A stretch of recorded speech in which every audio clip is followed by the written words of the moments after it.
ប្រសិនបើមានសមាជិកនៅក្នុងក្រុមគ្រួសារក្រុមក្តៅឬកូនរបស់បងប្អូនក្រុមក្តៅសូមកុំទាន់ភ័យសន្ស្លោបងប្អូនអាចជួយសង្គ្រោះបឋមតាមវិធីសាមញ្ញដូចខាងក្រោមគួរតែមានទែម៉ូម៉ែត្រដើម្បីវាស់សីតុណ្ហភាពពីរាងកាយរបស់អ្នកជំងឺកាលណាកម្ដៅលើសពី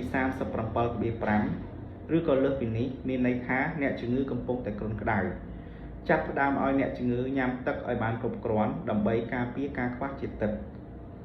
ជូតខ្លួនអ្នកជំងឺឲ្យបានញឹកញាប់ជាមួយនឹងកន្សែងត្រជាក់ឲ្យអ្នកជំងឺញ៉ាំថ្នាំប៉ារ៉ាសេតាមុលទៅតាមកម្រិតដូសសមស្របជៀសវាងការប្រើប្រាស់ថ្នាំមួយចំនួនដូចជា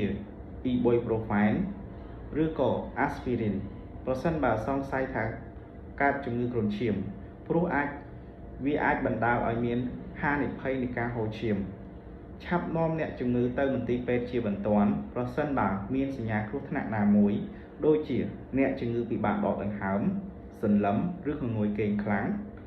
អ្នកជំងឺហូបទឹកមិនបានឬមានសញ្ញានៃការហូរឈាមការដែលយើងជួយសង្គ្រោះបឋមបានត្រឹមត្រូវអាចជួយកាត់បន្ថយហានិភ័យឬផលវិបាកនៃជំងឺបានប្រសិនបើគ្រុនក្តៅអូសបន្លាយ 2 ទៅ 3 ថ្ងៃឬសង្ស័យថាមានជំងឺគ្រុនឈាមគួរតែឆាប់ទៅពិនិត្យជាមួយនឹងវេជ្ជបណ្ឌិតឲ្យបានឆាប់រួសរាល់